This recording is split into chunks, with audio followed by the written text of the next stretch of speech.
भाव पीके जो प्रशांत किशोर है, अभी हाल ही में उन्होंने तो प्रेस कॉन्फ्रेंस करके ये कहा है कि राहुल गांधी को ब्रेक ले लेना चाहिए। राहुल गांधी हटेंगे तभी कांग्रेस का कुछ हो सकता है। हाँ बिल्कुल सही कहा उन्होंने, बिल्कुल सही कहा है। लेकिन वो राहुल गांधी होने नहीं देंगे ना। देखो एक बात होती है, एक बात होती है, अगर कहीं एक्सीडेंट हो रहा है, आप कार से जा रहे हो, तो आप ड्राइवर को समझाने की कोशिश करते, नहीं तो उसको हटाकर अपने हाथ में स्टीयरिंग ले लेते हो ना, क्योंकि हम्म। उसको तो मर नहीं, यार मुझे बचना है, यार तू ब्रेक तो लगा, गाड़ी साइड में ले ले, आप कुछ तो करोगे। अगर बच्चे कुचे कांग्रेस के लोग ऐसा नहीं कर रहे, तो जिनको बचना है वो गाड़ी से कूद रहे, जो हम्म। जो निकल कर जा रहे, क्यों जा रहे? भाई इसको तो मरना है, ये हमको भी मारना चाहते। राहुल गांधी क्या बोल रहे, मैं तो जहाज डुबाने जा रहा हूं, आपको अपनी निष्ठा दिखाने के लिए, लॉयल्टी दिखाने के लिए मेरे साथ डूबना पड़ेगा। अगर नहीं डूबना चाहते तो तुम्हारी मर्जी, निकल जाओ। और निकल जा रहे लोग। तो पीके ने जो बोला, प्रशांत किशोर ने बिल्कुल सही बोला है कि चुनाव में लड़ाई नहीं हो रही है। मैंने तो किताब लिखी है अश्वमेध, इस चुनाव के लिए मैंने हम्म। किताब लिखी है जिसका नाम है अश्वमेध। अश्वमेध क्या होता है? जो या राजा चक्रवर्ती होना चाहता है वो एक घोड़ा छोड़ देता है और किसी से लड़ता नहीं, बोलता है जिसको मस्ती है लड़ने की, घोड़ा हम्म। रोको मैं लड़ जाऊंगा, वरना हम्म। मुझे लड़ना नहीं है, मेरे से पंगा मत लो। इस चुनाव में आप देखोगे तो मोदी चुनाव नहीं लड़ रहे, वो इशारा दे रहे मुझसे पंगा मत लो। तो पीके वही तो बात बोल रहे कि राहुल गांधी को ब्रेक लेना चाहिए, लेकिन वो कांग्रेस ब्रेक करेंगे, ब्रेक नहीं लेंगे। जो एक मैंने मजाक में 4-5 साल पहले बोल दिया था, वो जो पुलवामा वगैरह हुआ था बालाकोट, हम्म। तो हमारा वर्धमान वो फंस गया था वहां, हाँ। अभिनंदन वर्धमान, अभिनंदन। हाँ। अभिनंदन वर्धमान। हाँ। तो उसको वापस भेज दिया। तो मैंने मजाक में बोला था कि मोदी ने फोन करके इमरान को बोल दिया, अगर वर्धमान को नहीं छोड़ोगे तो राहुल गांधी को वहां छोड़ दूंगा। और ध्यान में रखो, राहुल गांधी अनगाइडेड मिसाइल है, कहाँ गिरेगा पता नहीं। तो इमरान ने बजवा को बोल दिया, जनरल के उनको, भैया देखो ये धोखा है, क्या करोगे? तो बोला नहीं नहीं छोड़ दो उसको।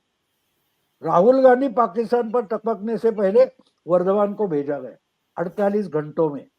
तो हम्म। वो मजाक थी, लेकिन उसका आशय जो है, उसका सार जो है, वो बिल्कुल सही है। जो अपनी पार्टी नहीं चला रहा है, ना चला पा रहा है, वो अगर दुनिया देख रही है, मतदाता देख रहा है, तो क्या देश का कारोबार इसके हाथ में दे देगा? इसके हाथ में दे देगा? बिल्कुल नहीं, बिल्कुल नहीं। इसलिए पिछले चुनाव में राहुल गांधी ने कांग्रेस का सत्यानाश कर दिया, हरा दिया। इस वक्त उनका टारगेट पूरा विरोधी दल खत्म करने का है। कांग्रेस तो हारेगी, लेकिन सबसे ज्यादा नुकसान अपोजिशन की जो छोटी मोटी पार्टियां है उनका राहुल गांधी करेगी। मोदी नहीं करेंगे, राहुल गांधी करेंगे। लेकिन भाव आप देखो, आजकल तो हर जगह ये कहा जा रहा है, राहुल ने भी कहा कि 400 पार का जो टारगेट दिया गया है, इसका मतलब है कि चुनाव आयोग को पहले से मैनिपुलेट कर लिया गया है। ईवीएम के सहारे जीतेंगे, बिना ईवीएम के तो 180 पार नहीं कर सकते। अभी उनकी एक प्रवक्ता है, बहुत बड़ बोली, सुप्रिया श्रीनेत, वो कह रही थी कि हमारा इंटरनल सर्वे कहता है कि बीजेपी को तो बस 180 सीटें मिलेंगी, उससे ऊपर बीजेपी नहीं जा सकती। तो यानी कि मतलब नतीजों से पहले इस तरह का प्रोपेगेंडा फैलाकर एक तरह से कांग्रेस अपनी हार मान चुकी है। बिल्कुल मान चुके। नहीं नहीं, अगर इनको उनका सर्वे इतना अच्छा और सही लग रहा है, तो वो सुप्रीम कोर्ट जाए और याचिका दायर कर दे कि भाई चुनाव की क्या जरूरत है, हमने तो चुनाव कर लिया है, ये नतीजे आए, सुप्रीम कोर्ट उस पर मुहर लगा दे। चुनाव की जरूरत, इतना खर्चा करने की जरूरत क्या है? अगर उस पर भी प्रशांत किशोर ने अच्छा बोला है कि सीबीआई ईडी वगैरह को से और चुनाव जीतने से हो सकता है, चुनाव असत्ता में होने के कारण हो सकता है। तो 14 में तो तुम सत्ता में थे, तो फिर क्यों हार गए? उस चुनाव में आप हार गए ना, क्यों हार गए? अगर आपको भी जीतना था, आपको भी जीतना था, कांग्रेस को जीतना था, यूपीए को जीतना था, तो आपने मैनिपुलेट किया था, फिर भी मोदी जीत गया, तो मैनिपुलेट किया जा सकता है, ये इनको कैसे पता चला? तो ये खुद मैनिपुलेट कर रहे थे, ये खुद मैनिपुलेट कर रहे थे ना। इसलिए तो सीबीआई को पिंजरे का तोता सुप्रीम कोर्ट ने कब बोला था? इनके जमाने में बोला था। बिल्कुल। तो इन्होंने वो, मेरा ख्याल है नवीन चावला नाम का चीफ इलेक्शन कमिश्नर अपॉइंट किया था, उस पर बड़ा बवाल हुआ था, याद है? तो ये मैनिपुलेट करते थे, इसलिए उनको लगता है कि सामने वाला भी कर रहा है।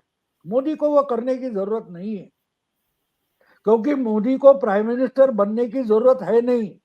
मोदी प्राइम मिनिस्टर बने, ये आम आदमी की जरूरत बन गई है। ये अजीब बात है, लेकिन ये हजम नहीं कर पा रहे। तो हारने से पहले ये बोलना जरूरी होता है ना, हारने से पहले ये बोलना जरूरी होता है, क्योंकि वो मन से हारे हुए, लड़ने की हिम्मत नहीं जुटा पा रहे, तो इससे पहले ऐसी बातें करेंगे। तो हम स्कूल के टाइम में हमने एक किस्सा सुना था, जोक सुना था कि एक बच्चा हमेशा मार खा कर आता है, तो एक दिन माँ उसकी बोलती है, इसके बाद मैं तेरे को बचाने नहीं आऊंगी, जो कुछ है करना है तू कर ले। तो एक दिन बहुत पिट कर आता है घर में, रोता नहीं है। तो माँ ने पूछ लिया, भैया क्या हो गया? कुछ नहीं, आज मैं वो हमारे क्लास का गुंडा है उससे लड़ गया बहुत। माँ बोलती है, बढ़िया बढ़िया, क्या हुआ? तुमने पहले उसने मुझे मारा, फिर उससे मैंने मार खाया, फिर उसने मुझे मारा, फिर उसके बाद उससे मैंने मार खाया। समझ रही हो आप? ये इनका आर्गुमेंट वैसा है, दोनों तरफ से यही तो पिट रहा है। तो चलता रहेगा, रोना धोना चलता रहेगा। अभी 4 जून के बाद ईवीएम के लिए रोएंगे, फिर 4 साल के लिए हाइबरनेशन में चले जाएंगे, सुप्तावस्था में। जैसे हर परीक्षा में फेल होने वाला बच्चा जो होता है, वो साल भर में मजा करता है, 2 महीने के लिए रात रात जागता है, फिर फेल हो जाता है। तो इनकी हालत ऐसी हो गई, इनकी हालत ऐसी हुई। अरे ये समझ नहीं पाते, बीजेपी जीत जाती है तो भी ये चुनाव क्षेत्र क्यों जीत लिया, इसका भी स्टडी करते, आत्म परीक्षण करते कि हमारी ताकत छत्तीसगढ़ में नहीं थी फिर भी जीत गए। तो क्यों जीत गए भाई? हारने का अभ्यास तो करते, लेकिन जीतने का भी अभ्यास करते। और यहाँ इनको इनको अपनी टेक्स्ट बुक क्या है अगली परीक्षा की, ये 2 महीने पहले तक मालूम नहीं हो, तो ये पास कैसे हो गए? फेल तो होना जरूरी है, तय है। भाव चलते चलते सिर्फ महाराष्ट्र का ही पूछना चाह रही हूँ कि जिस तरीके से उद्धव ठाकरे इस वक्त कांग्रेस के वो नाक में दम किए हुए सीटें देने को तैयार नहीं है, कांग्रेस के नेता छोड़ छोड़ कर जा रहे हैं, उस रणनीति को आप कैसे देखते हैं उद्धव ठाकरे की? नहीं नहीं, मैं ऐसा नहीं मानता। उल्टा कांग्रेस और एनसीपी हाँ। इनको ज्यादा सीटें दे रही है, हाँ। क्योंकि अगर हारने वाले हैं तो ज्यादा से ज्यादा ये हारा ये दिखाना है ना।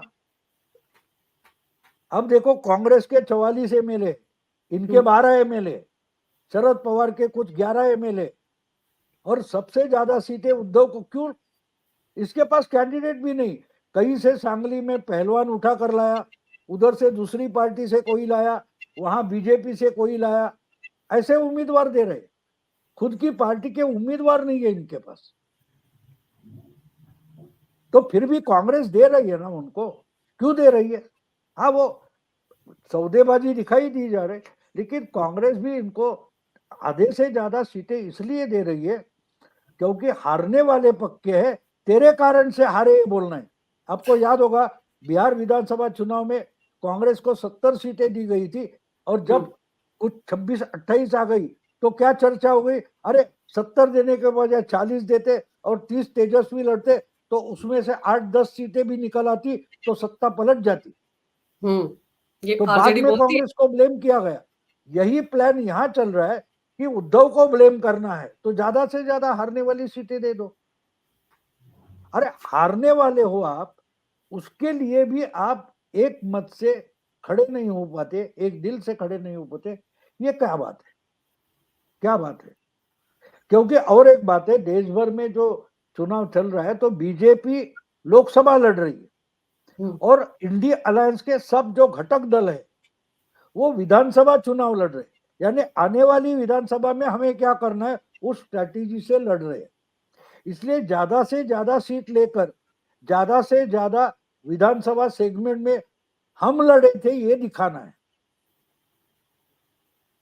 भाव केजरीवाल जेल में है, जिस तरह से छाती पीटी जा रही है उनके नेताओं की तरफ से, आपको लगता है उसका कुछ असर पंजाब और दिल्ली में होगा? नहीं नहीं, कुछ नहीं होगा, कुछ नहीं होगा। अब देखो, असली ईडी के नाम, ईडी का इस्तेमाल करके पॉलिटिक्स हुआ है, उस पर कोई चर्चा नहीं कर रहे। अब केजरीवाल अंदर गया, आम आदमी पार्टी में क्योस हो रहा है, आतिशी, सौरभ, वो सुनीता, इनका सब चल रहा है। इसी बीच में ईडी ने मेहरबान होकर संजय सिंह को जमानत दे दी। तो आगे चलकर या आज की तारीख में जो केजरीवाल की जगह ले सकता है, ऐसे इंसान को बाहर निकाला है। संजय सिंह। और कोर्ट ने पूछा, भाई इसको जमानत देने में आपका ऑब्जेक्शन नहीं रहेगा तो आपको आगे तकलीफ होगी, ये कोर्ट पूछ रहा है। कोर्ट संजय सिंह को शर्त लगा रहा है, ईडी नहीं लगा रही है। ईडी बोलती नहीं नहीं नहीं, छोड़ दो। तो जमानत कोर्ट ने नहीं दी, ईडी ने दी है। तो ईडी ने क्यों दी? अगर ईडी उन्होंने बोला ना 1 घंटे का टाइम दो, वो कंसल्ट करके उन्होंने हाँ बोल दिया। इसका मतलब केजरीवाल अंदर रहेगा तो पूरी पार्टी कब्जा करने की ताकत अगर किसमें है तो वो संजय सिंह में। अब 1-1.5 साल के बाद केजरीवाल या सिसोदिया बाहर आएंगे, तब तक अगर पूरा केडर इसका लॉयल बन गया तो केजरीवाल की हालत क्या होगी? केजरीवाल बीबी को आगे कर रहे थे, इन्होंने उसका कॉम्पिटिटर लाके खड़ा कर दिया। तो इसका पब्लिक पर कोई इंपैक्ट नहीं होगा उसमें। उल्टा मैं तो मानता हूं कि पंजाब में चमत्कार होने वाला है। देखते हैं आगे क्या होता है। पंजाब, बंगाल और तमिलनाडु में इस बारे में इस वक्त चमत्कार होगा। तमिलनाडु में तो आप देखो ना, अन्नामलाई किस जोश खरोश से लगे हुए हैं भाव। वो टोपी वाला इंसिडेंट है। मोदी ने जो टोपी वापस की थी, बिल्कुल उस तरीके से अन्नामलाई तमिलनाडु में घूम रहा है। चलिए भाव, देखते हैं, जैसे बीजेपी कह रही है, पीएम मोदी भी हर रैली में कह रहे हैं 400 पार 400 पार, तो देखते हैं 4 जून को क्या नतीजे आते हैं। लेकिन आपने जो सारे दलों के अंदर जो इस वक्त मुस्लिम तुष्टिकरण की राजनीति चल रही है, हर कोई मुस्लिम वोट बैंक की तरफ जा रहा है, इसको लेकर जो विश्लेषण किया और मुझे ये तमाम जानकारी मेरे दर्शकों को दी भाव, मेरे लिए आपने समय निकाला, इसके लिए आपका बहुत बहुत नमस्कार। धन्यवाद। नमस्कार, नमस्कार। प्रणाम।